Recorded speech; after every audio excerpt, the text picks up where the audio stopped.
How about some backstage passes? This is my first time to Disney World. I've never been. I asked my dad why he never took me and my sisters, and he said, because you were rotten children and you didn't deserve it. And you know what? He was right.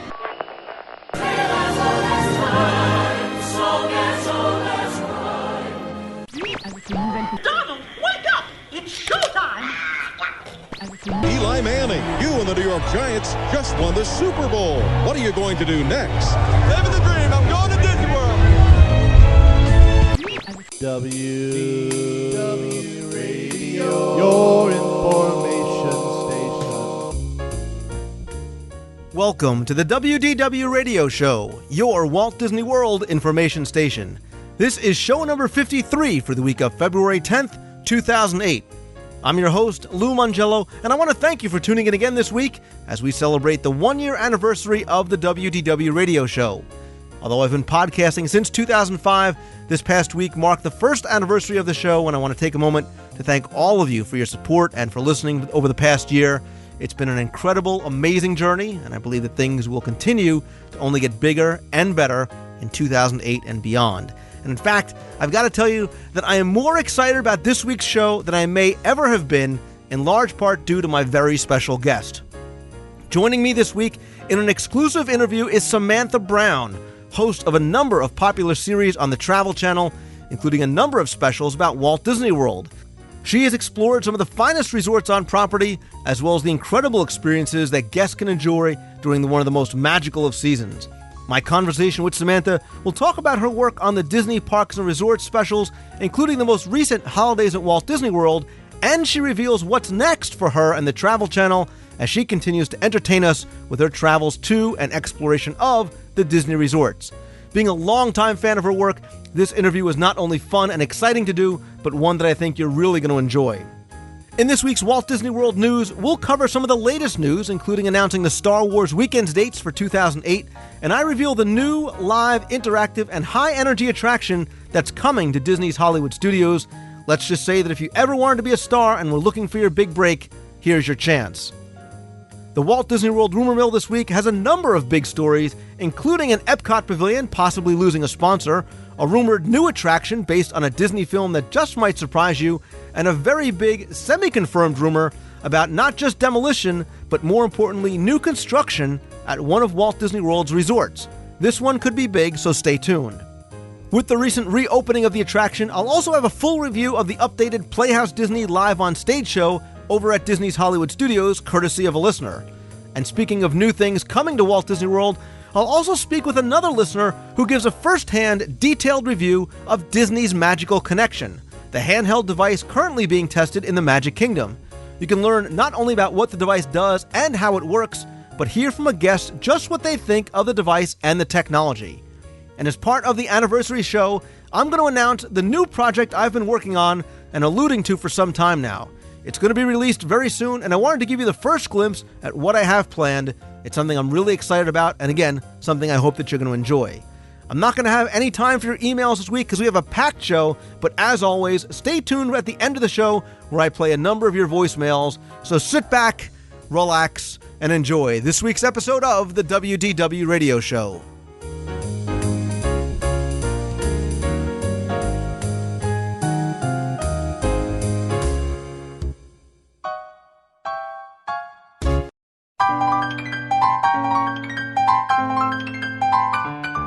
This week's Walt Disney World news is going to start off with something not from the theme parks, but from Disney.com directly, where they have announced the launch of the first ever Dreams Come True online sweepstakes in partnership with the Disney parks. The sweepstakes, which is going to celebrate the year of a million dreams, is giving Disney fans the opportunity to win one of 5 magical vacations. The grand prize is a trip to the Disneyland Resort in Anaheim, including one night in the heart of the park in the all-new Disneyland Dream Suite, which was created based on designs originally made for Walt Disney himself. Fans can enter once per day, every day in February, and each daily entry is also given an additional chance to win. Each entry also instantly wins a limited edition digital prize, such as a Mickey Mouse bobblehead, a Disney Princess snow globe, a Hannah Montana clock, or a vintage Disney character calendar. Remember, these are digital downloads for your computer. These aren't actual physical prizes that'll get mailed to you. Now, throughout the month of February, fans are encouraged to collect the entire set of digital prizes by visiting disney.com/dreams and entering the Dreams Come True sweepstakes. From listener Pat Disney Dame, who just came back from Walt Disney World, she wanted to let me know that the signage around the resort is slowly changing from the Disney MGM Studios to Disney's Hollywood Studios. And Jessica from the If We Can Dream It blog also let me know that signage around the resort on the roadways is being changed. Now, we talked about this before, that the signage was one of the big major complaints that guests have. From what I understand, the names are being changed to Disney's Hollywood Studios. There are no changes in colors or any references to hotels, so it's not clear right now whether that may change in the future. Pat also wanted to let me know about some other quick notes on construction walls that she saw over at the Magic Kingdom. The area near the Fry Cart in Frontierland is still blocked off with work going on backstage there, and the Liberty Bell is also having some minor work done. Captain Mike over at the Yacht Club Marina wanted to let me know that effective immediately, Breathless 2 returns to being available for reservations on a daily basis beginning February 10th, 2008. To book Breathless or any of the other watercraft that you can take from the Yacht and Beach Club Marina, you can call 407-WDW-PLAY. I've talked about Breathless and the new Breathless 2 in the past. I think it's one of Walt Disney World's truly overlooked and very, very special experiences. So if you haven't done it before, by all means, check it out. The official dates for the popular Star Wars weekends have been announced and are going to run throughout June of this year. During this special event, you can choose your destiny and journey to a galaxy far, far away as you come face to face with your favorite Star Wars heroes and villains, test your knowledge of Star Wars trivia, or of course take flight in Star Tours, the ultimate Star Wars adventure, during Star Wars weekends over at Disney's Hollywood Studios. The dates are June 6th through the 8th, 13th through the 15th, 20th through 22nd, and June 27th through 29th. Disney announced its latest theme park addition at a ceremony last Wednesday, and slated to debut this summer in Epcot Center's Innovations Complex is Stormstruck, A Tale of Two Homes, which is going to aim to teach visitors the importance of home safety in a fun, interactive way. Leslie Chapman Henderson, president and CEO of the nonprofit Federal Alliance for Safe Homes, said, "It's going to save lives and homes by combining fun with education. This attraction is going to allow visitors to discover what it would feel like to experience severe weather such as a hurricane, and after the quote-unquote storm, Stormstruck is going to teach guests about weather-related science and cutting-edge technology used to protect homes from disasters, featuring an exercise in rebuilding an actual home." The sponsor said they hope that this attraction is going to make a very important difference in people's lives. I, for one, am very curious to see exactly what this interactive attraction is going to be like. And speaking of upcoming attractions, there is a great article this week about the upcoming Toy Story Mania attraction on the New York Times website. It includes never-before-seen construction photos, the Mr. Potato Head interactive figure, and a wonderful time-lapse video of the construction of the interior of the attraction. It's a very long, detailed article that reveals some of the new details we've never heard of before. I'm going to link to it in this week's show notes. I definitely recommend you go and check that out. And in the confirmed rumor file for this week, American Idol is coming to Walt Disney World, as Walt Disney Parks and Resorts announced this week that they will create an American Idol attraction that's going to bring the television and pop culture phenomenon to life at Walt Disney Resort in Florida. I talked about this some time ago in the Walt Disney World rumor mill about an attraction like this coming to the studios, possibly in the Superstar Television building. Now it looks like that rumor has come true. This attraction is set to debut in late 2008 and yes, will be in the old Superstar Television building. It's going to follow the same model as the live high-energy show on TV. But here, Disney guests are going to be able to experience the challenge of auditioning, the rush of actually performing on stage in competition, or the thrill of judging the performances in a live, interactive entertainment setting with all the glitz and the glamour and the fun of the American Idol show. The experience is going to include an audition process open to all who register, where guests can actually go up and perform live in front of a Disney's Hollywood Studios producer to be cast in the show. After preparing backstage, where you work with a vocal coach, hair and makeup, it's lights, showtime, and you go out and perform in front of a live audience and a panel of judges. Guest performers with the highest votes are going to compete in the end-of-day grand finale show at Walt Disney World, and the winner of the grand finale show will receive a guaranteed reservation for a future regional stadium audition to ensure no waiting in long lines. So the way I read that is, although you may not get any preference, you will get an actual front-of-the-line pass, almost a fast pass, to a real American Idol audition in whatever region you might live in. So when you see on American Idol, there's thousands of people lined up in some of these stadiums, you will actually get a sort of a golden fast pass to the front of that line where you can actually compete for an appearance on the show. The coming attraction is going to join the just opened Playhouse Disney Live on Stage, which we're going to review this week, plus other coming attractions like Block Party Bash and Toy Story Mania as these new attractions that are coming to the studios in 2008. I think bringing in something like American Idol like this just goes to prove and is indicative of the direction of the studios away from just showcasing the movies, but other entertainment genres as well. To discuss any of these news articles or items, and if you have anything that you want to share, you can go over to the forums over at DisneyWorldTrivia.com, discuss them there, or send in your own comments to Lou at WDWRadio.com.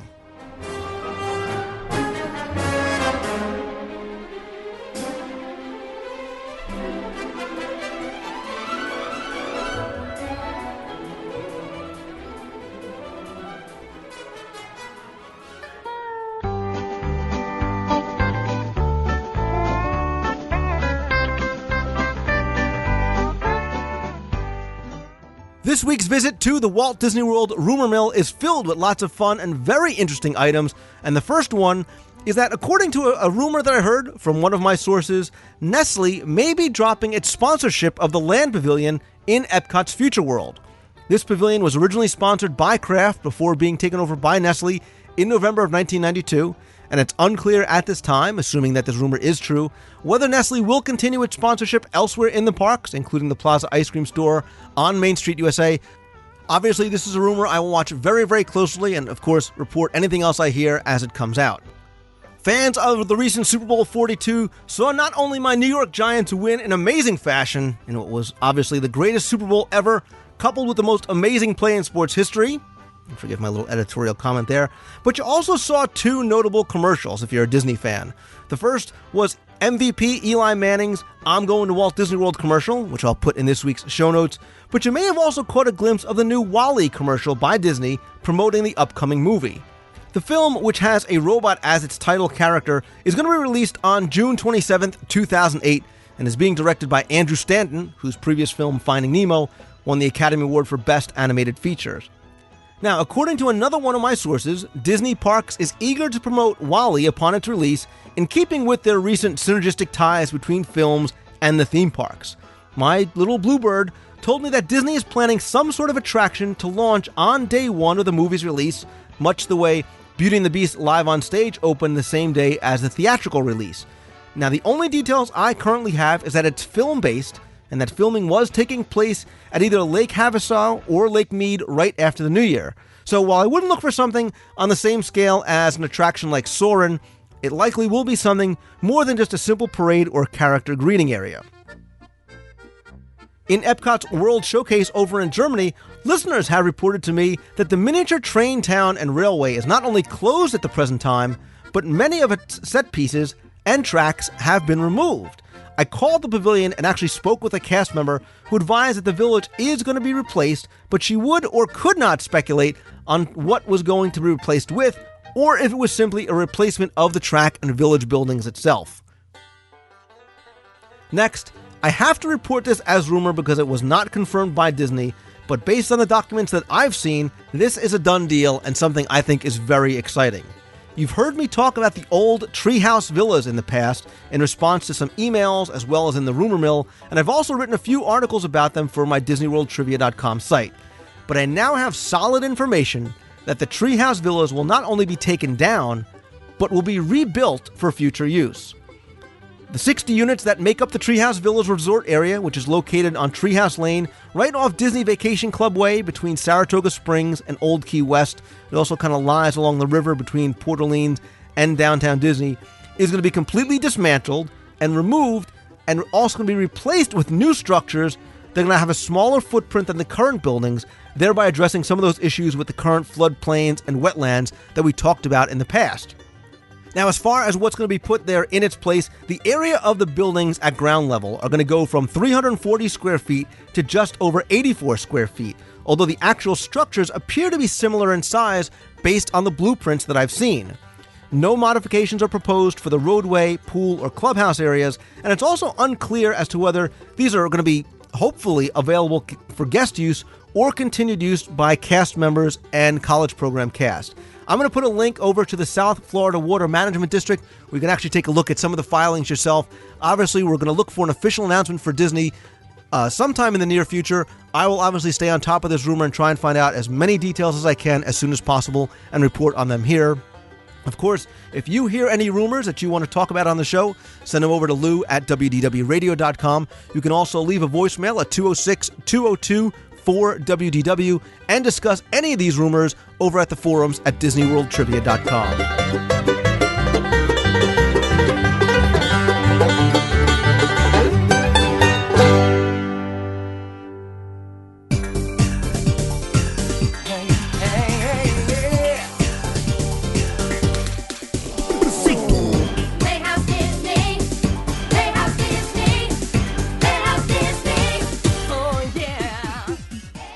After a brief refurbishment, one of the most popular shows at Disney's Hollywood Studios opened late last week for soft previews.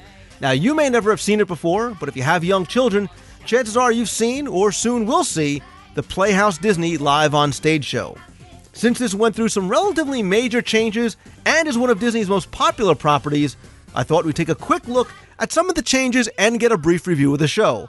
This was sent in by listener Pat, who's Disney Dame 2004 on the forums, who caught one of the soft opening shows on Wednesday, January 30th. Now, I'm going to have to half-jokingly warn you that this may contain spoilers, so if you haven't seen the new show and are afraid that the review might ruin it for you, you may want to skip ahead just a few minutes.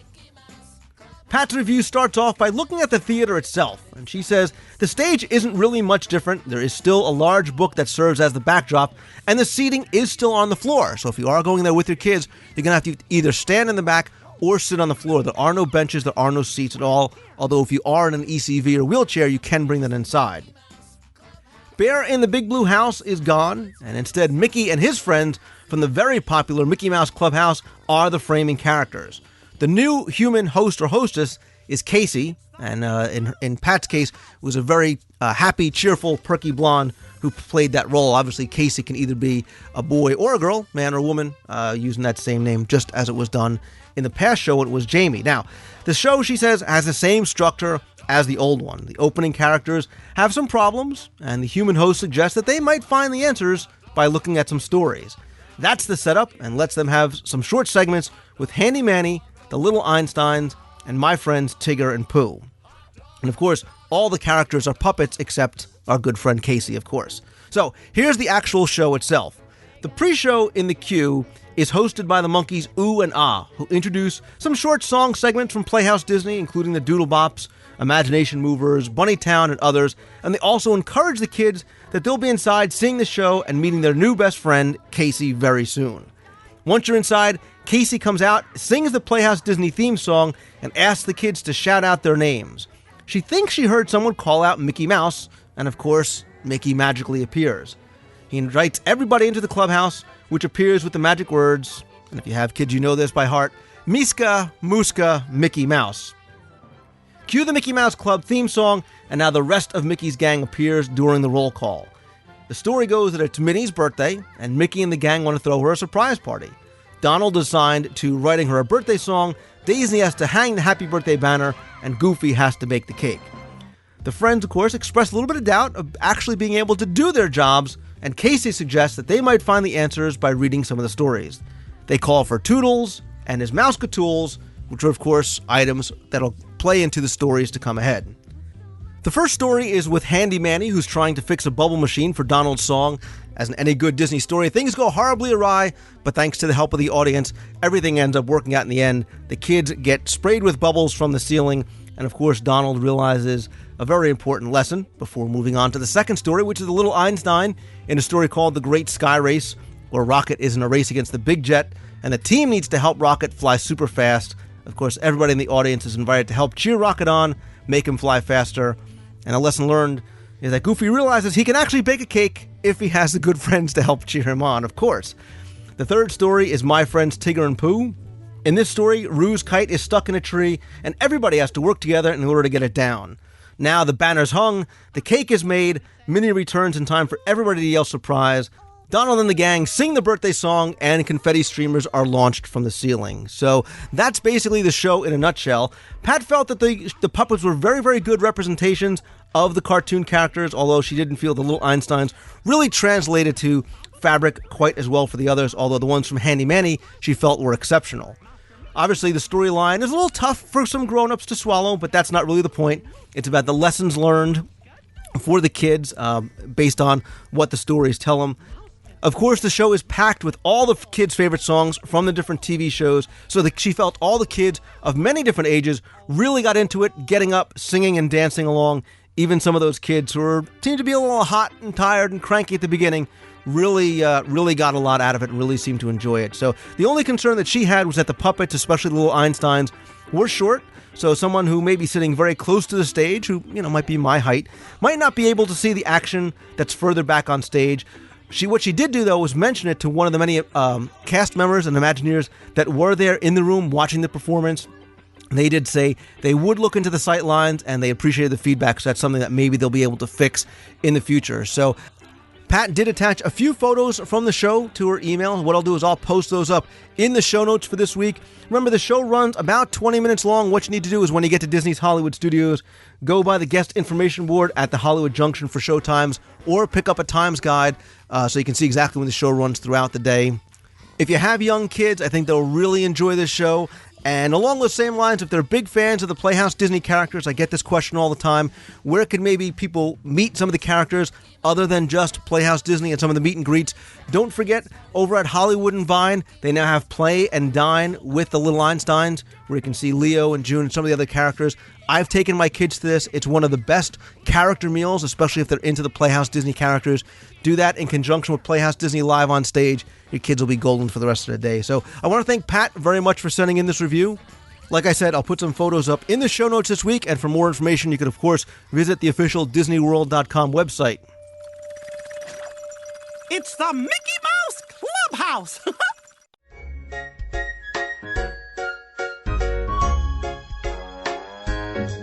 I'm walking right down the middle of Main Street, USA. Well, it's the heart of America, the heartbeat of a heart. I've spoken recently about Disney's proposed use of handheld technology in the parks, from the testing of interactive games to rumored uses of technology that would allow guests to create their virtual fast passes and things like that. But recently, I reported about Disney's testing of some applications of this technology in Walt Disney World with the use of Nintendo DS handheld devices. Called Disney's Magical Connection, random guests are currently being selected to test some interesting uses of this technology in the parks. But rather than my speculate about the technology and the devices and the practical uses inside the theme parks, I wanted to bring on someone who actually tested the device firsthand.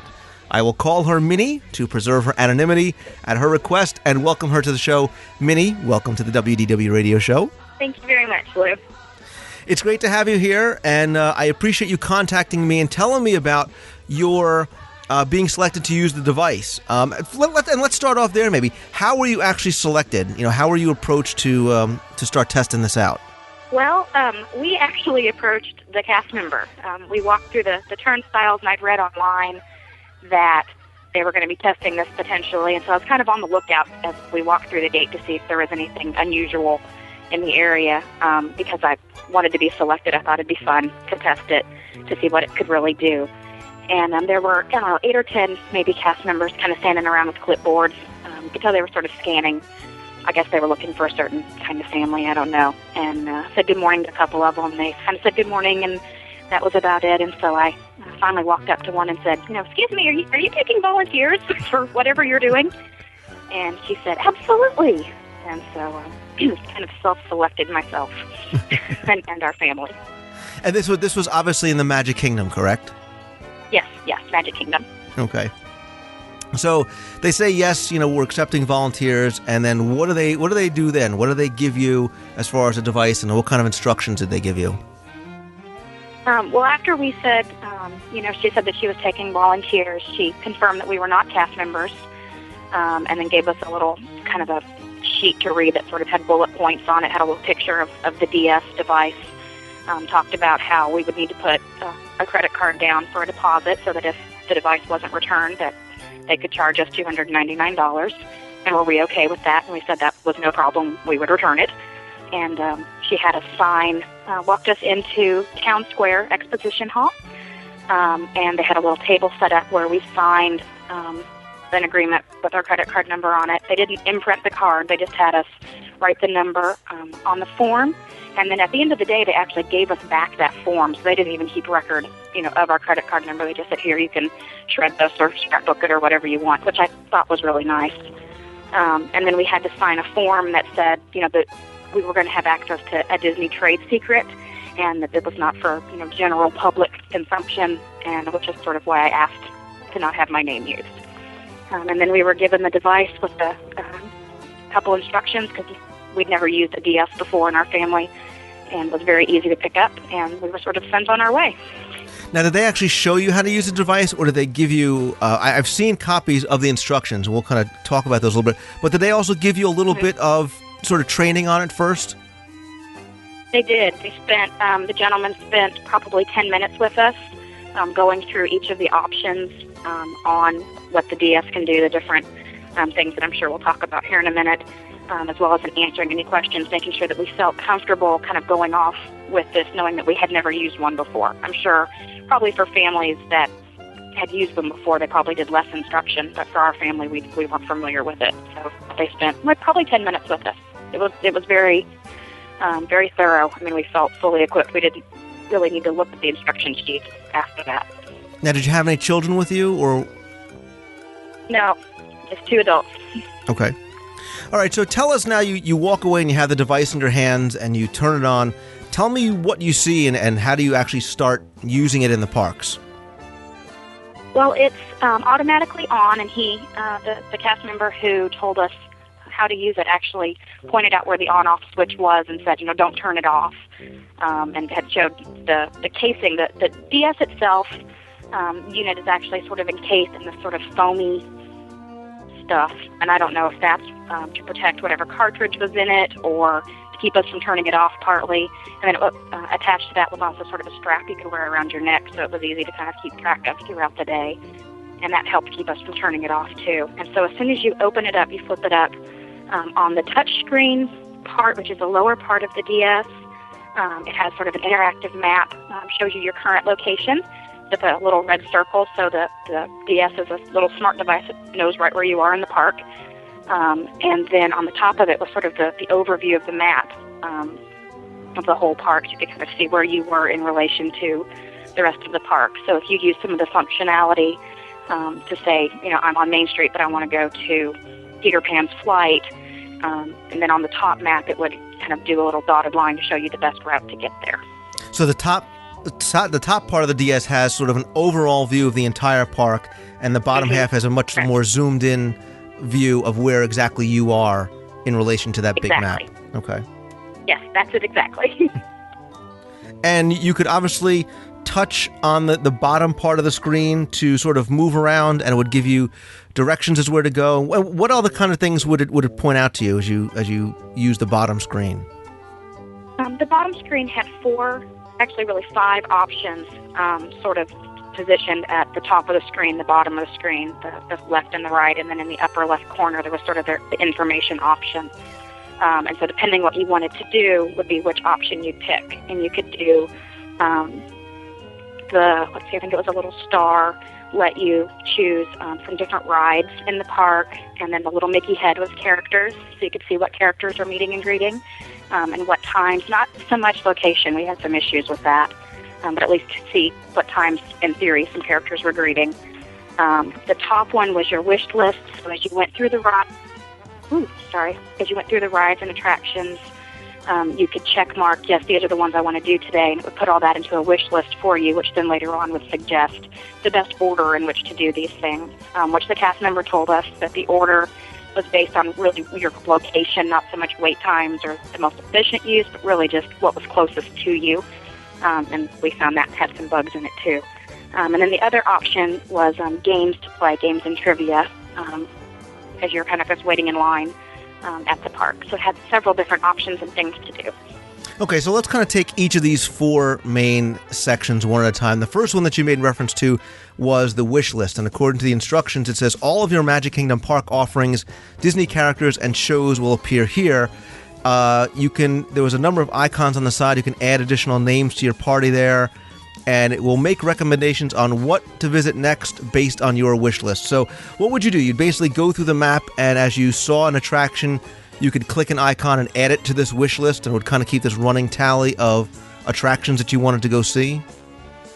Right, and then from that wish list, when you went to that, you could sort that either by attraction name or by current wait times. So if you're interested in seeing what had the shortest wait time right now, it would sort that for you, which we found to be very helpful. That was nice to know exactly what everything in the park's current wait time was. As well as if you have characters, it'll tell you which characters are nearby, based on where that is in your wish list, based on where you are in the park. Okay, and one of the other icons was park offerings. That says choose your park offering and let the Disney Magic Connection guide you down the best path to reach your destination. Use your stylus to tap the icons for more information. Now, it looks like the icons show park offerings, shows, dining, guest services, the path to the park offering, and a sort of a scroll up and down. So this kind of gave you a list of all the different things in the park, and this from here, you could add it to your wish list. That's it, exactly. And for the park offerings was basically a list of everything, whether it was a show, whether it was like the parades or the fireworks. The dining, if you clicked on that, it would kind of give you breakdown by land of what restaurants were in the area. And if you clicked on a specific restaurant, it would tell you the types of food. It didn't have a specific menu or specific prices, but it was more just, Pinocchio's Village House. You can come and get pizza and chicken strips here, kind of real basic information. But if you were a first-time visitor and you didn't know what each restaurant had, I think that would be pretty helpful. Well, that was my next question to you was we should probably establish now, are you somebody that's been to the parks, 1 time, 5 times, 100 times? Are you a regular visitor to the parks? We are regular visitors. We are fortunate to live not immediately near Disney World, but within a couple of hours of the parks. And so we make it up there a couple times a month, usually for a day. Considering you go so often, you're obviously very familiar with the lay of the land. Did you still find the device helpful? Like these park offerings and the wish list, do you find it helpful? I don't know so much the wish list. I think if they got some of the character situations worked out a little bit, it was a little vague for us for the characters, that would be very helpful for me because that's something that's not a fixed location. That's different every time and different times every time you go to the park. So if you're on an autograph hunt, which I often am, that would be something I would find very useful even as someone who visits the parks regularly, definitely.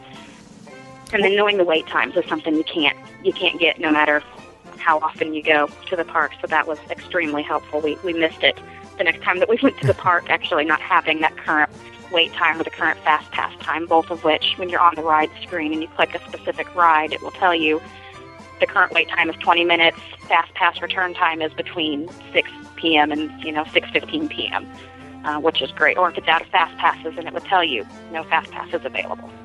That sounds like it's really where this device is going to shine, and not having you make you run back and forth to park. So you could be in Fantasyland, click on Space Mountain, know that when the fast passes is, know what the standby queue is. Absolutely, and we did that very frequently during the day. I think we actually rode more the day that we got to use this device than we had in any of our previous, 10 visits, just because we could tell, oh, hey, right now Space Mountain's a 10-minute wait, let's run over there, as opposed to going to Pirates, which has a 45-minute wait. So you found it to not only so it not only was it accurate, but it really did help cut down on your wait times throughout the park. Oh, absolutely. And that was our favorite part of it, along with the games. We actually really enjoyed the games, too. All right, well, before we get to the games, one of the other icons is character shows and parades. It tells you where you can find the characters appearing in the Magic Kingdom Park. Now, what did that do? Did that have, like, an alphabetical list of all the characters, or was it broken down by location?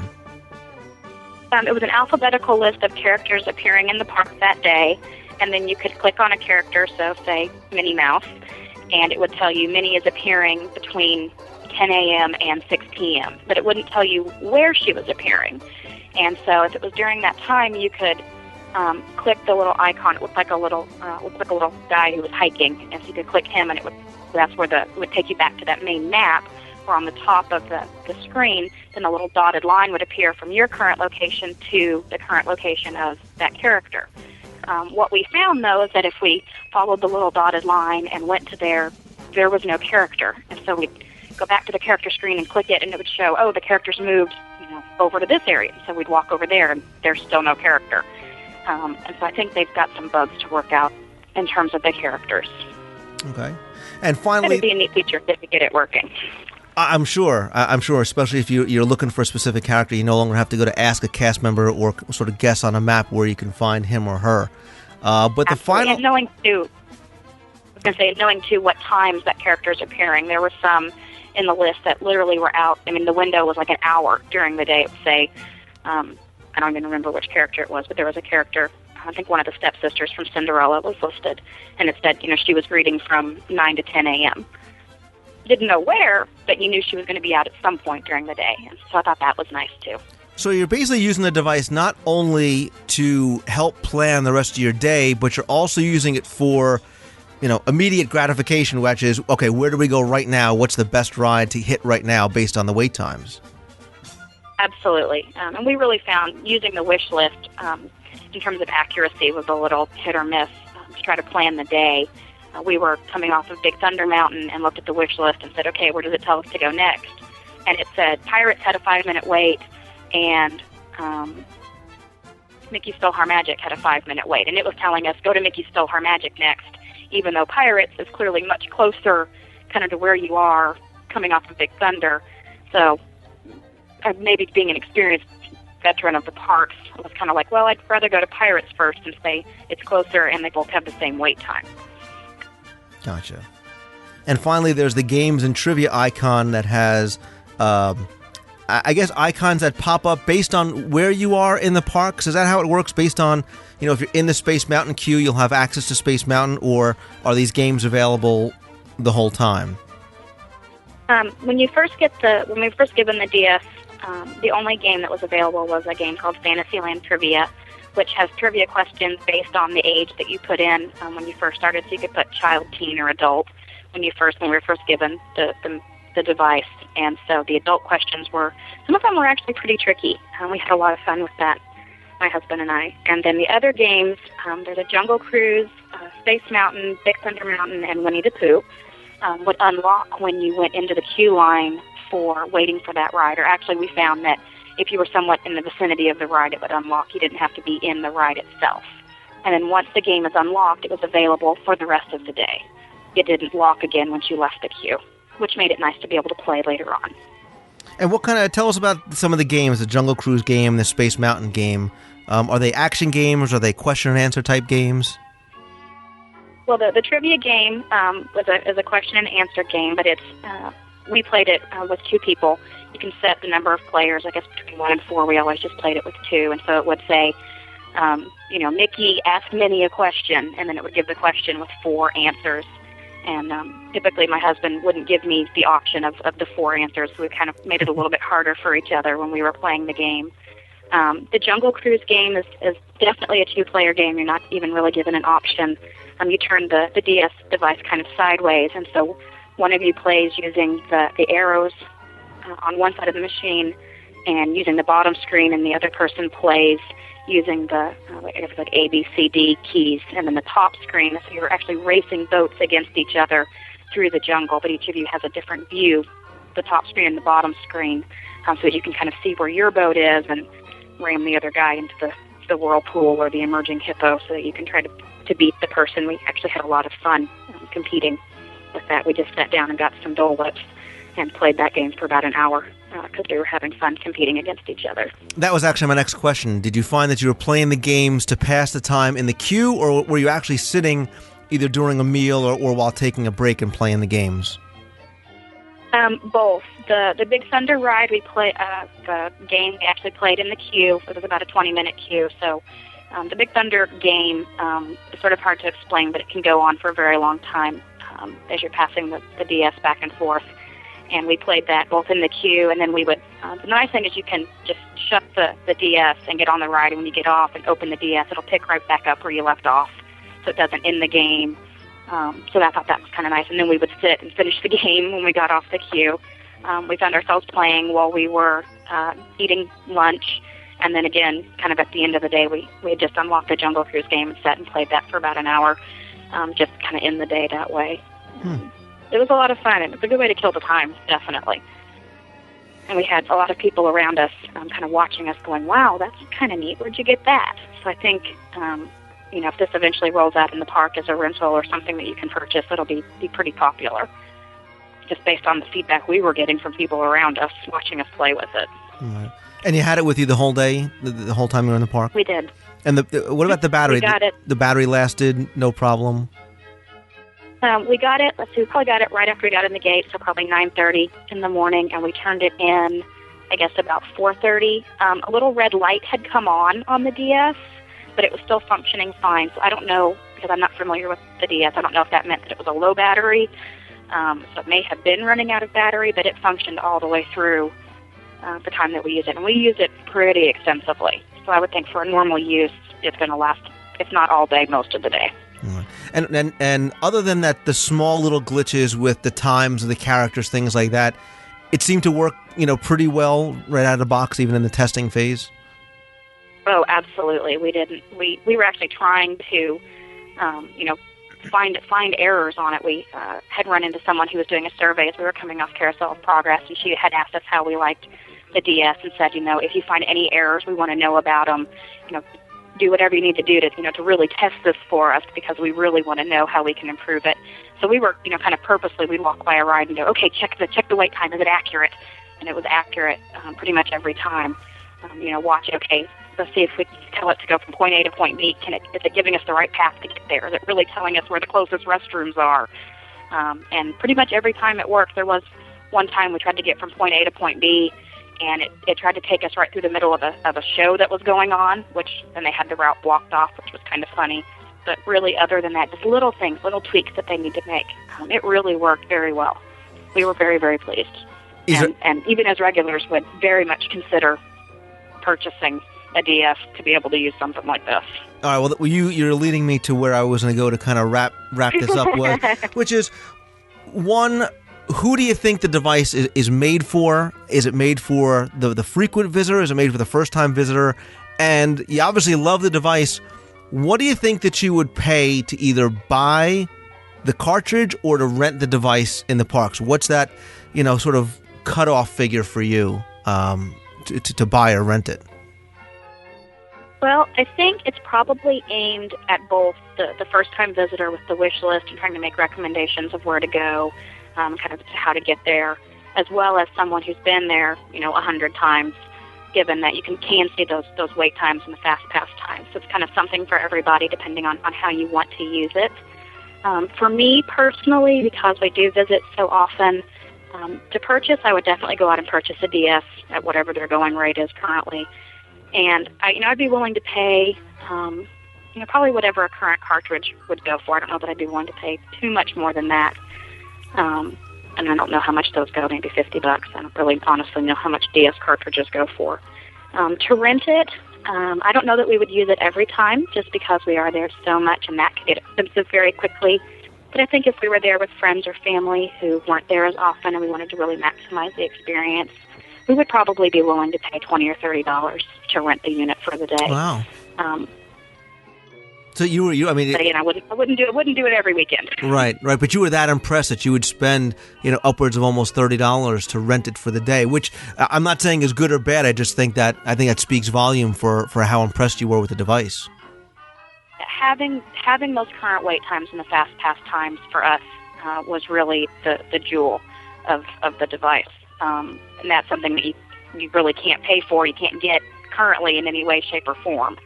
And so to have that knowledge right at your fingertips, and that it's accurate knowledge, is just really unbelievable. And that for us is what would drive us to rent it potentially, or definitely to purchase it if that were an option. All right, now that being said, is there anything that maybe you'd like to see added to the device? Any sort of information that you'd like to see them add to the device? Well, I think having those add or functionality that you'd like to see included?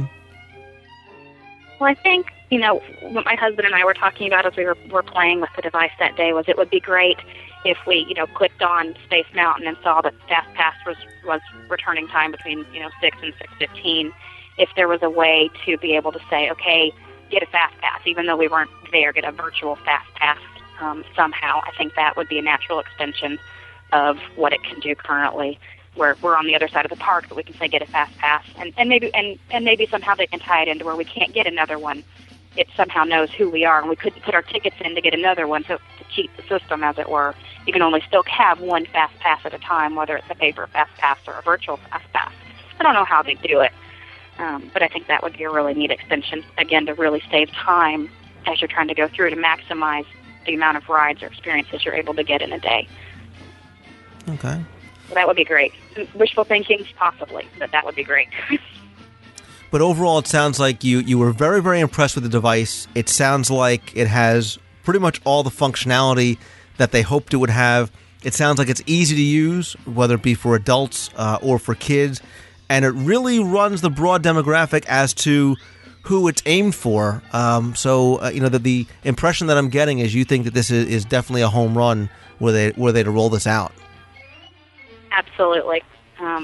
Even for someone who'd never, like I said, had never used a DS before, we were able to pick it up with 10 minutes of tutoring. And honestly, they probably could have handed it to us with the instruction sheet, and we would have been able to pick it up just as quickly. Having that personal interaction, at least for the trial, made it very nice for us. And we'd do it again in a heartbeat if we had the chance. I'm glad we kind of took the chance to walk up and ask. And you figure anybody that has a 7-year-old kid will certainly be able to just pick up the device and start right up with it. So. Yeah, there's no doubt. No doubt. Excellent. I'm looking forward to hopefully having a chance to test this myself. I'm really happy, Minnie, that you contacted me and were willing to come on and talk about it because you've answered a lot of my questions. I think a lot of questions other people had about just what exactly this does and what people think about it. So, again, I appreciate you listening. I appreciate you coming on and sharing all this great information with us about the Disney's Magical Connection DS device. Well, thanks for inviting me. I appreciate the chance to talk about it. We had a great experience, and so I'm glad to be able to share that, with others who might be interested to know. Great. Thank you.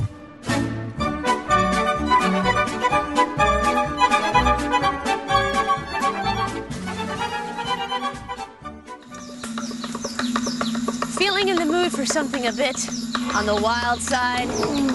Then journey with me to the edge of civilization, to an African wilderness lodge where exotic animals roam 30 feet from your balcony. It's not out of Africa, it's outside of Orlando at Disney's Animal Kingdom Lodge. Next on Great Hotels. For fans of destinations like Walt Disney World, one of the most difficult parts of enjoying the resort so much is not being able to visit as much as you might like, as real-world obstacles like work and school get in the way all too often. But fortunately, there are ways that guests can get that Disney fix at home, and one of the very best ways is thanks to the Travel Channel and their series of specials about Walt Disney World. They serve to not only introduce viewers to some of Disney's premier resorts, holiday happenings, and hidden treasures, but let you experience some of that Disney magic with your family right from the comfort of your own living room. And for my next guest, her job is to visit destinations not just like Walt Disney World, but locations throughout the United States, Europe, and Latin America. With what can only be described as the greatest job in the world, it is my pleasure to welcome Samantha Brown from the Travel Channel to the WDW radio show. Samantha, thank you very much. It's quite an intro. Thank you. Well, I have to admit that I am really excited to have you on the show because you might not realize just how popular you and your specials are to Disney fans around the world. Even when repeats of some of the older Great Hotel shows come up, a buzz begins in the online community. Really? And it's a wonderful thing for me to experience. Obviously, we were just shooting in Disney World and Disneyland last week, as early as last week. And when you're out, I've been, like you said, traveling abroad for 3 years, and now I'm walking down Main Street, USA, and to have literally hordes of people surround you and say they love your shows and, I'm here because of you and I'm going to this Disney resort because you sent me there. It's really overwhelming. But so it really is wonderful to actually talk to the people you get to reach through these specials. You are a superstar in the Disney community, and I am not over-exaggerating when I say that. So, wow, thanks. But before we talk about some of your work on the Walt Disney World specials, can you tell us a little bit about your background in travel, whether it be writing, etc.? Yeah. Actually, my background in travel is a little differently than people perceive it to be. I was a musical theater major at Syracuse University, went to New York City to pursue my passion, and just fell into the job of hosting for the Travel Channel. I thought it was just going to be a little summer job, nothing more, because hosted shows weren't that popular, and now they've exploded, and everything's a hosted show, and I was just lucky to get in on it before the really talented people showed up like me. I was just very, very lucky, and I got to do more stuff with the Travel Channel and travel more. And really, I was less a travel expert and more just someone who had never had the opportunity to travel. So I tried to bring that discovery and that wonderment in everything that I do. This isn't something that I just expect to happen. I don't have all the answers when it comes to travel, but I do love to show how emotionally it affects you, how travel makes you feel. And then people can take that show and go to all the tools they have on the websites and all the travel experts that are at hand and find out how to do what I do and make it possible. But really, my role in the travel industry is just to inspire people to travel, just to get out there, because obviously it's such an important thing for us to do.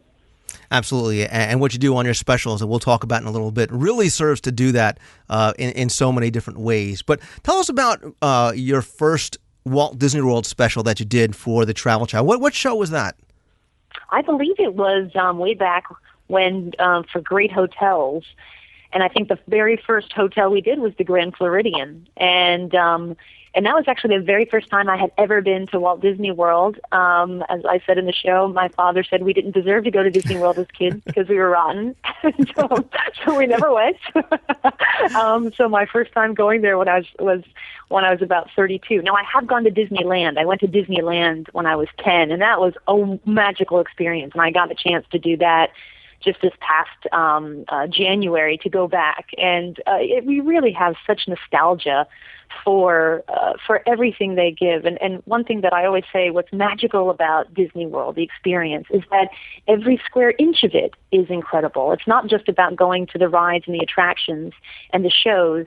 Just sitting on a park bench is wonderful. You just look around you and you're surrounded by the magic of Disney. So that's certainly what I experienced the very first time I showed up at Walt Disney World way back when. I think it was like year 2000. Yeah, and that's what I was going to ask you next, was what was that first experience like, not only because it was your first special Walt Disney World, but now because it was your first visit there. What was maybe your favorite part of that experience, or some of the surprising things that you discovered that first time you went? Just how large it is, just that it is a world.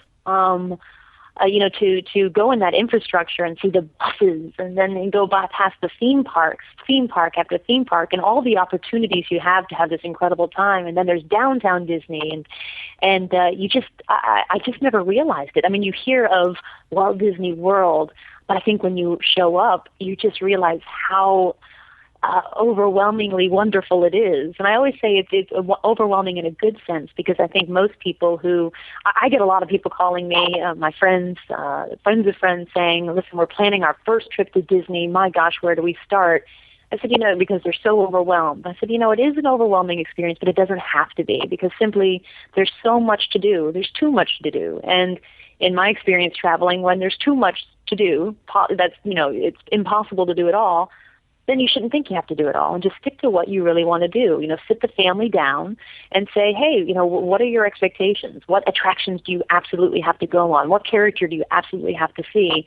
And then with all the information they have on their incredible website, you can easily map it out and plan it. And like I said, it's not just about getting to the attractions and the rides. It's just sitting there and just watching the world of Disney surround you. I love the fact that you're just sitting there, and all of a sudden Mickey Mouse comes by and waves at you, and Cinderella happens to go by, and a band strikes up, and a parade goes by that just takes in all the family members, and it's just for the Family Day parade, and just everything is it's just so well planned. And I will say, having spent 3 years traveling in the world's best hotels and understanding what really amazing service is. The cast members at Disney cannot be beat. They are an exceptional crew of people. They are dealing with thousands upon thousands of people every day, and they keep that smile on. And I know them personally. Even when they go behind the stage, they love Disney. They love their job. They love what they do and the magic they bring to people. And it's just the staff, the crew members. The cast members are just the best in the world, I have found. I agree, and I've said for years that above and beyond the fact that, like you said, Walt Disney World really is a fully functioning city. I mean, in size and in scope, it really is the cast members that separates Walt Disney World from any place else in the world, notwithstanding, of course, theme parks, but even other destinations, because you know you're going to get that exceptional level of service 24/7 with everyone that you meet. Absolutely. It doesn't matter if you're staying in one of their 5-star resorts or one of their, value-added resorts. If you're at Disney, you are treated like a VIP. Absolutely. Now, before the first time that you went to Disney and you find out you're going to do a special on Walt Disney World, did you do any research on your own? Did you do any sort of preparation before you went out to start shooting? Oh, yeah, absolutely. And everything that I do probably too much research. Whether I'm going to Europe or I'm going to China or I'm going to Walt Disney World, because I just like to know ahead of time what to expect, because basically when you see me talk, I'm just coming up with that stuff that I write for myself. And I call it writing, even though it's more sort of improvisational. Hey, you've got 5 minutes, you're going to talk about this, just so I can give information as well as entertainment, because usually when you're hosting a show, it's just on your shoulders to keep the ball going and keep the action going. And I don't want the show just to be about me reacting to, wow, Disney's wonderful. We all know it's wonderful, but why is it wonderful? So I will actively research things of finding out just exactly why this ride is cool and how long it's been here, and get on the blogs and see what people are talking about it, to see what other attitudes are about it, and that I might not have as a single woman. Mothers are extremely powerful in their great advice, and so I always try to get a comprehensive view of whatever I do so I can speak about it with some authority. Well, you made reference to something, because one of the most, I think the really most appealing part of your show is the humor that you insert into each of them, because you're not only vibrant and energetic, but you're very, very funny, and the fact that you're genuinely having fun while taping comes through and adds so much to the program. And that's what my next question was going to be: how much of it is actually scripted? How much is it just you enjoying the experience? I think a lot of it is just me enjoying the experience. What I will get is a sort of a breakdown of, we have scenes. So I know, for Monday, we are going to start with Space Mountain. Then I'm going to have an interaction with Pluto. Then I'm going to go get a funnel cake. So it's a very tough schedule, as you can see. So I will have the breakdown of everything. Like, a great thing we featured this time is just all the wonderful healthy eating choices Disney is now offering. It's beyond the fry-a-later, these wonderful kiosks full of fruit and vegetables, and restaurants now that are offering a grilled salmon salad for lunches. And so, it's great. You get to talk to the chefs that are behind this. I get, access to the Imagineers that planned this. And you just want to bring it all together so that when people watch me, they're not just being entertained, but they're being informed. And because of that, that's why I do the writing instead of it being just off the top of my head, because to speak concisely, to speak intelligently, you need some forethought. And then, of course, I always want to put the humor into it, because, again, this is television. You want people to have a good time. You don't want people to feel like they're getting a lecture on Disney, because they just want to enjoy it through you. So it's just an amalgam of a lot of things happening just so I can go on camera and speak. There is a lot of preparation just to sort of now let it go and have fun. Well, again, I think so much of the appeal is that when you watch as a fan, you feel as though you're watching a friend. We know Samantha Brown, and she's fun and she's perky and she's taking us all around, and we share in the excitement that, obviously, like I said, really it's palpable and comes through on the show. Oh, thank you very much. I mean, it's an easy job when you're at Disney World. When you're in Prague and it's pouring down rain and it's freezing, it's a little tougher. Well, and speaking of your job being as difficult as it sounds, from the Great Hotels series of programs, you had an opportunity to profile some of Walt Disney World's bests, including the Grand Floridian, Animal Kingdom Lodge, Wilderness Lodge, and the Yacht and Beach Clubs. Of all those, what do you think your personal favorite is and why? Oh, I just, my heart is still stuck with Animal Kingdom Lodge and just got to go back again. I didn't stay there this time, but I love it because the experience that it gives is incredible. Just that, going out on your balcony and seeing the savannah with the giraffes and the zebras, and it's almost like it's just as mesmerizing as watching a huge aquarium where you just see sharks go by and turtles and you see them move, and you will just be sitting there transfixed watching these exotic animals right, 15 feet in front of you from the comfort of your own room. Also, I think what really seals that experience for me is that most of the people who work there are actually from African countries, and they will have them on their name tag, and so you can ask them anything, and they want you to ask. I talked to someone from Swaziland, and I talked to someone from Chad, and it's such an enriching experience, because I think for most of us, I mean, the thought of going to Africa is pretty. So, it's a difficult trip to get to. It's an incredible trip. It's an expensive trip. It's a trip of a lifetime. And this just gives you a taste, and it's, much closer. You don't need a passport. But I think what they do there is so special. Absolutely. It's truly, the lodge itself is, as I make reference to these, it's a hidden treasure, and you can spend an afternoon just browsing the lodge and the lobby and talking to the cast members and learning about all the cultural significance of everything that you see in there. Absolutely. I think it's really important to say that you don't just have to be a guest there to enjoy it. I mean, people are encouraged to go to these resorts, and I would say if you can't afford the hotel, then just take it on a date. Go there for the afternoon, have a drink, or go to their restaurant. They've got a great restaurant there, as well as a buffet setting, which has incredible food. You can sit there and watch the savannah. The best times to go there are in the afternoon or in the early morning when the animals are out.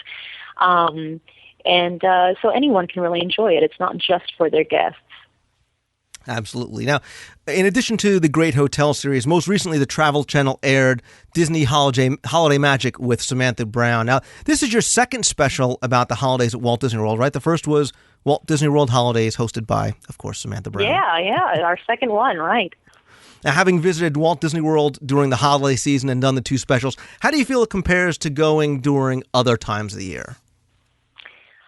I think, there is something really, really wonderful about being there. It's just all of a sudden if it can get even more exciting, if it can get even more magical, it does. And because, your heart is filled, your heart's full because of the holiday season. We're all a little kinder and gentler during that time. And so it's hard not just to, I think I even said in the show, you just get the warm fuzzies. It's a great time to be there. And I know for a lot of people, that watched the show, they didn't realize that Disney did all that wonderful, had so many wonderful offerings for the holidays, and really saw that as a great time to go as well. So it was a great special in that it really informed people of just the extra things Disney does to make those holidays really special.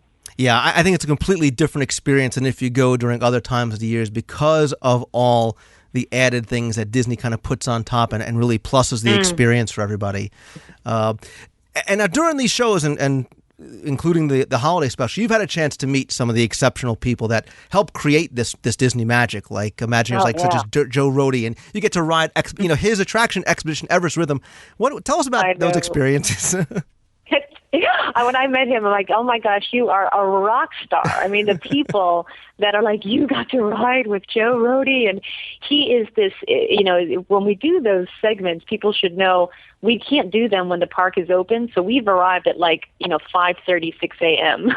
So you're basically just waking up, and what a great way to start the day, right? Expedition Everest with Joe Rohde, and he has this personality that, my gosh, he could just, what that man knows and what he experiences and how he puts those experiences to paper and then to model and then to the actual attraction so that people actually experience what goes on in his mind is wonderful. And it was such a pleasure to show him, to give the Imagineers the credit that they're really due. And I mean, people are fascinated by the Imagineers. They have this, I mean, they probably have the greatest job in the world. Actually, we had a conversation about this because he's like, you have the greatest job in the world. I'm like, no, you have the greatest job in the world.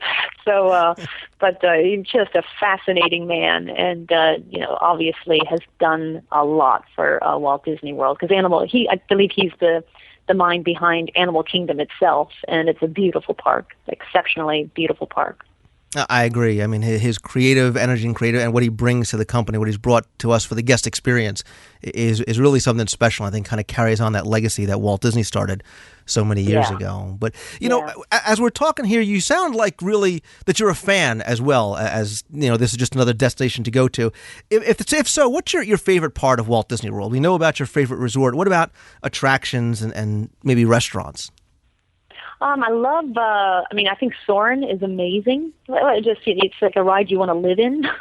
Like, oh gosh, I wish, someday a Sharper Image will have this technology, in a lazy boy chair, just to see, I'm sure most of your listeners know what Soarin' is, but it's that in-flight simulator where you feel like you're flying, parasailing over California, and you're in an IMAX theater, so you're engulfed in this incredible scenery that you're seeing on a movie screen, but meanwhile they're pumping in beautiful scents like evergreen trees and citrus, and so you're really feeling, all your senses are really in tune with this ride, and it just makes you feel great at the end of it. I mean, just, you feel like life is good. So that's one of my favorites. For restaurants, we actually featured back in Disneyland, which is Napa Rose, for those who love the California parks. Napa Rose is this incredible restaurant, a wonderful wine selection. Andrew Jackson is the chef there. Michael Jordan is the wine sommelier, and they just give you this really amazing experience, but always in a really laid-back setting. It's California, but you're having this, you're having this meal that in 2 years now is going to be across the United States, but you're eating it before it's a trend, because what they do is so innovative and so fresh. And so that's definitely my favorite eating experience is Napa Rose, which is located in the Grand Californian Resort. Again, going back to you having the best job in the world. So. Right. I get to eat, I get to talk with the people, everything, yeah. But now, obviously, in addition to your work on the Travel Channel, on the Disney resorts, you also currently host 2 series, which is Passport to Europe with Samantha Brown and Passport to Latin America with Samantha Brown. Obviously, right. Very different experiences going overseas and going to some of these destinations and visiting a resort like Walt Disney World. Can you tell us a little bit about these shows and maybe how creating one of these for each of these individual cities sort of compares to doing a special on a place like Disney World? Well, it's much easier to do in terms of just shooting purposes. It's a lot easier to shoot in Walt Disney World because, well, one, we have to have everyone's cooperation, and we have to be cooperative with them. And so and we've been working with the same people now for probably 8 years, maybe a little less than that. So we all know each other. We know how we work. We trust each other. And when you have that, things just happen, and that's what you need to have happen, is things to move. Europe and Latin America, very different because you're on people's different ideas of work ethics and what's important. And, well, no, now I need my espresso, and so the entire thing shuts down because people need a 2-hour lunch, and okay, right? And but certainly, just traveling to Europe and Latin America has been the highlight of my life. To meet people from around the world and to understand their culture and to be a part of their everyday life is just extraordinary. And, it's just changed me in many different ways. Yeah, and the one thing just from a production point of view is it's fascinating to me how you're able to condense and so well what could obviously be hours and hours of material showcasing these destinations into such a short period of time. I mean, the specials are a half hour each, but we really get a sense of the culture and the country and the people and everything else. Well, thank you. And then that's not me. That's obviously the editors and the cameraman and then the producers. and just the background work that needs to take place to create a travel show would be like an avalanche of work for most of us. It's unbelievable what they can put together and what they do. So for like European shows and for the Latin America shows, I know our cameraman would shoot probably 7 to 8 hours of tape, and we only use half hour of it. So it's just to condense all that down to what is the editor and the director feel is most important is just an art in itself, and they do an amazing job. And I'm glad I don't have that job. I'm glad I'm in front of the camera. Well, one of the aspects of the show I really enjoy most is that, on one show you can be visiting a huge city like Rio de Janeiro, and then you can also be visiting some of the smaller villages where you get to meet some of the locals. What do you think your favorite city is that you've had a chance to visit by doing all these? My absolute favorite city, I'll say in Europe, my very favorite city is Berlin. A fascinating city. And then for Latin America, my favorite city was Granada, Nicaragua. And both are vastly different, but similar in the fact that what I liked most about them was they completely surprised me. I was expecting one thing and got something completely different. Granada, for instance, just pulling in there and just, walking around, and just people would look at me and wave and say hello like I had been there my entire life. And I really felt so included, and people were so warm that it completely changed the experience. And I always say, the difference between traveling to Europe and traveling to Latin America is when we go to Europe, we're more interested in the history and its past and the pomp and circumstance. And so we visit its monuments and its attractions to understand its past. Latin America doesn't have the infrastructure that Europe does, so you spend more time in the present, in the moment. You get to know the culture more as it is today, and therefore the experience can be more deeply personal and intimate than a European experience.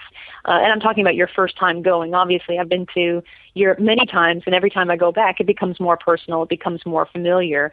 But the first time was always, oh my gosh, look at that, that's the Roman Colosseum. Oh my gosh, that's the Forum. Oh my gosh, you're talking about things that happened 2,000 years ago. In Latin America, you're really just being absorbed in what's happening now. And what's really important is that the people of Latin America go out of their way to make sure you see their country in a way that it should be seen, which is just through authentic eyes. So it's that Latin America. I've got to visit about 12 countries of North America, Central and South, and just very different travel experiences. America, Latin America, and Europe, and each one extremely valuable.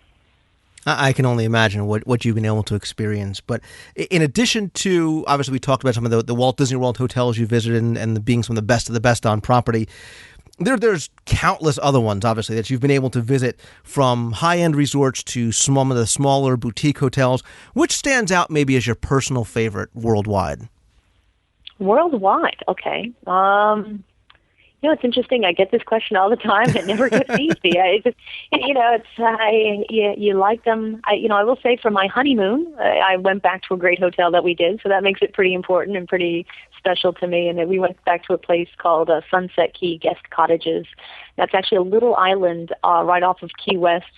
Little private island, beautiful resort of just Caribbean-style homes with a front porch, a veranda, I guess they say, south of the Mason-Dixon line, and rocking chairs. And every morning they deliver a picnic basket filled with fresh baked breads and muffins and fresh squeezed orange juice, and it was just wonderful. And I only had probably 4 days, or my husband and I only had 4 days because of my travel schedule, and it was just exactly what we needed. So I would say that Sunset Key Guest Cottages is pretty near and dear to my heart because it's where I chose to go, like on my most important vacation ever. Is it those little special touches that maybe distinguish that and some of these other hotels from some of the other ones that kind of set it apart as your favorite? Yeah, absolutely. I think with I stay in a lot of big resorts, and I enjoy the smaller, more personal experience. And it's not because of what the big resorts didn't do. It's just a personal choice. I just like the intimacy of it, because in both small and large resorts, the service is outstanding. I mean, if it's a large resort and they're a 5-star, they're gonna make sure you feel like you're special. So it has nothing to do with like not a lack of service. It's just the actual surroundings themselves. Now, you talked about your travel schedule. How much time you think a year do you spend actually traveling, and how much time you get to spend maybe back at home? I travel about 220 days out of the year. 30 weeks out of the year, so pretty extensive travel. And that works out to be 10 months out of the year I'm traveling, 3 weeks out of the month, so I'm home only a week every month. So like right now, my cat's very upset because she sees my luggage and she knows what that means. So there'll be some cat behavior problems I'll have to deal with when I come back. And my husband will definitely join me sometimes if the trips are really special. He joined me in China when I was there for a month. He joined me for 10 days. And now the series we're doing this year, which is called Great Weekends, is mainly right here in North America. And so that'll be much easier for my husband to join me, and so we can see each other more than once, just 1 week out of the month. Now, obviously, as such a frequent traveler, what's maybe the one important tip that you could offer to others? As a frequent traveler? Mm-hmm. Oh, gosh, one important tip. I'm putting you on the spot, I know. I know. How about it's my most important tip when I travel on a plane is that I bring my own lunch. I bring my own food to everywhere, actually, whenever I travel, but especially when I'm about to go on a plane. One, if there are delays, you can eat, and you don't have to wait. Once you get on that plane, I found you were always waiting for the cart to come, and you were starving. And then once the cart comes and puts down the tray, now you can't move until they come around again in 45 minutes to remove the tray. And you have to use the ladies' room so badly. And so I find that just, having your own food, especially if you have kids, you eat, and then you can get to the bathroom line before anybody else does. So bringing your own food is very important, especially now since a lot of times if you're flying under 4 hours, you're not getting food. So it's really important just to pack just something. And I always travel with a jar of peanut butter everywhere I go, always. So that's another travel tip. All right, great. All right, so what's next for Samantha Brown? We obviously have the Passport series, but do you have any other specials coming up? What about any maybe shows about Walt Disney World or Disneyland? I do. We have the holiday one, actually, I know, obviously in December, and we just finished shooting Samantha Brown's Disney favorites. So it's very a good conversation we had today, very topical, and that will air sometime the first week of April, and Travel Channel is doing an entire week of Disney programming, I believe. So my show will air sometime, I think like April 5th or 6th, look for it, and it's an hour show. And it is just about my favorite rides and attractions and shows, both in Disneyland and Disney World, but also the invaluable tips that I've learned from all my time being there. Just how to negotiate Disney, when to take breaks, when to use the fast pass, when not to, when to use the single line, when not to, where's the best place to see the characters, because character interaction is just huge at Disney, and I think people don't understand when you show up, the lines to get Mickey Mouse's autograph is just as long as the line for Space Mountain sometimes. Well, I'm exaggerating, but so it's just a way to cut down on the lines and have the best time you possibly can, which that's what it's all about. Well, Disney fans are rejoicing with the announcement that you're going to be doing another special, I can assure you, and I promise you it's going to be very, very popular. And like I said, Samantha, at the beginning, you have a job that I think most people consider to be the greatest in the world, and in addition to getting so many of us excited about the prospect of visiting exotic destinations across the globe, on behalf of Disney fans worldwide, I want to say thank you for continuing to bring that magic to us through your work. Well, thank you, Lou. It was a pleasure talking to you. You too. We're going to continue to set our TiVos for your upcoming Walt Disney World specials. We're also going to look forward to your upcoming episodes of Passport to Europe and Passport to Latin America on the Travel Channel. Again, Samantha, thanks for taking time out of your busy schedule to join me today and for everything you do. Take care. Bye-bye.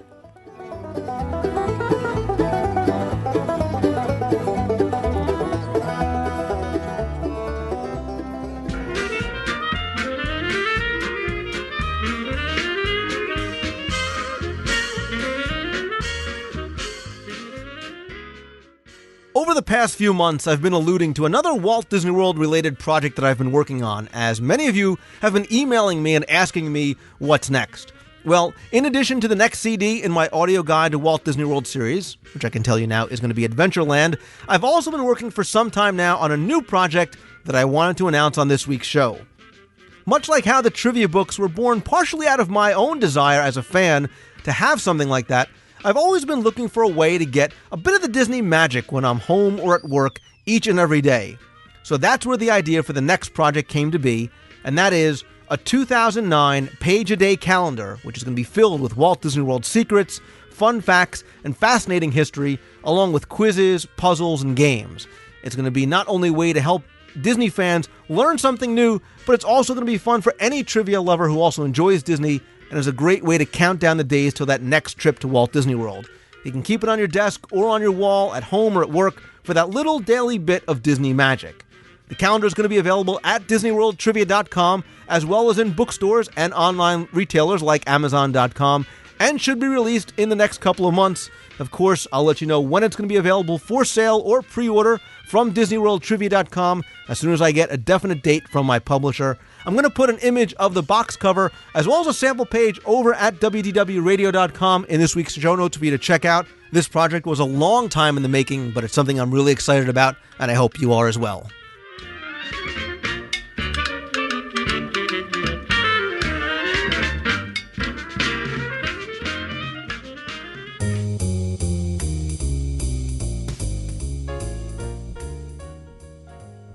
Thank you again for tuning in this week. I hope you enjoyed the show.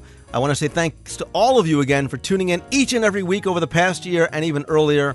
This show is a very important part of my life, and thanks to your support, I've really enjoyed each and every minute of it, and I hope you have as well. I also want to say thank you to everybody who sent in news, rumors, and reviews this week, including Pat and Minnie. Of course, I have to thank the Travel Channel and Samantha Brown, who took time out of what is an incredibly hectic travel schedule to speak with me earlier this week. I really appreciate her taking the time to give us a little peek inside what goes into creating some of these fantastic specials that we continue to enjoy every time they air. Be sure to visit our show notes page at WDWRadio.com for links to the Travel Channel website, where you can learn more about Samantha Brown, her series and specials, as well as get a show schedule to see what Samantha has coming out next. As I said from the very first show, this podcast is for you, and it can be as interactive as you like. So if you have an idea, a comment, a question, or something that you would like to see covered on the show, you can email me at lou@wdwradio.com or call the voicemail at 206-202-4WDW. You can also discuss the show and anything Disney over at the forums at DisneyWorldTrivia.com. Remember to also visit the show notes page at WDWRadio.com for links to some recommended sites and friend of the show, including OrlandoFunTickets.com, where you can get the best prices on official and authorized Disney tickets, and OwnersLocker.com, where you can learn more and sign up for the free trial offer. Get your own personal secure storage locker delivered to and from your resort. And if you're looking for that special souvenir direct from one of Disney's theme parks, visit the show notes page for a link to the Laughing Place store, where they carry a full line of Walt Disney World and Disneyland theme park merchandise that they'll ship direct to you. Also, be sure to check out another friend of the show, Gary Chambers from the Mouse Lounge podcast, as this week he takes a special musical trip down Main Street, USA, takes in some sets from the Main Street Straw Hatters, the Dapper Dans, Main Street Piano Player, and Toontown Tuners. You can visit him over at mouselounge.com. And speaking of Main Street USA, just a quick reminder that the first in my audio guides to Walt Disney World series is out and available at DisneyWorldTrivia.com. Look for the next in the series coming soon, as well as a downloadable version, which will be available when I launch an all-new DisneyWorldTrivia.com site in the next couple of weeks. There you can look for expanded trivia, new columns, my blog, and so much more. And speaking of that, as I get ready to launch the site, I am still looking for old photos from Walt Disney World from the 70s through the 90s. If you have any that you want to share of shows, shops, attractions, anything at all, please send me an email to lou@WDWRadio.com. And finally, if you like the show, please continue to review us in iTunes, and more importantly, please help spread the word and let others know about it. Thanks again to Samantha Brown and to you for tuning in again this week. Have a great week. See ya. Hi, Lou. It's Dave and Kathy Rashoni from Niagara Falls, and we just wanted to wish you a very happy one-year anniversary for the WDW radio show. We can't thank you enough for all the hard work you put into the show week after week.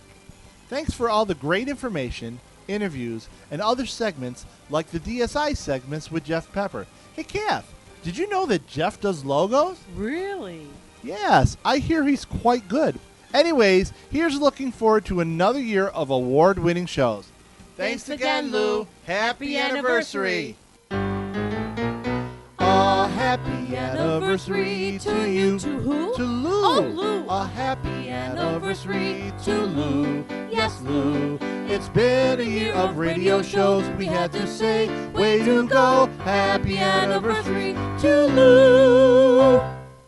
Hi, Lou. This is Christina, Cheeky Chrissy from the Forums, and Kathleen, my Wanta Popo. And we're here waiting for our reservation at Le Cellier. We came here after hearing all about it on your show. We're so excited. We wanted to tell you we went on Spaceship Earth and we thought it was awesome. And I guess it's no longer, I guess it's officially open now. And then we had a question for you. We wanted to know when on the land boat ride they took away the hostess feeling. We noticed that there was nobody driving the boat and it was just the audio track. So thank you for all your fun shows. We enjoyed them. We've been listening to them in our room and getting the Disney magic. Have a great day. Hey, Lou, this is Jason. I'm a native here, well, a newly native here, at least of a year, here in the Orlando area. I ventured over to the Disney's Hollywood Studios to look for something I'd heard. Not sure whether it was on your podcast or another one. But I knew you'd be interested in it if you hadn't already seen it. There are 5 of the 9 old men who have put their fingerprints, signatures, and pencil prints into some cement over by the animation area. If you go through the queue, and just when you enter, and you're about to enter into the theater, if you veer off to the right, there's a circle courtyard. And it is quite interesting to see. I believe it's Frank and Ollie, Ward Kimball, Mark Davis, and O'Connor all have their signatures there in the cement. And I believe it was Mark Davis that did a little drawing of Mickey Mouse. It's very fun to try to find, and I recommend any listener to go look for it because it is quite special. Have a good day. Enjoy listening to your show. Bye now. Hi, Lou. This is Chip Joyce.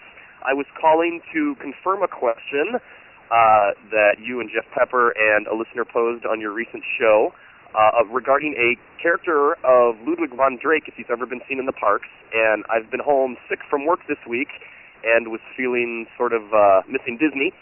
So I decided to pop in, of all things, a tape of my girlfriend's that was her at Disney World at the age of 3.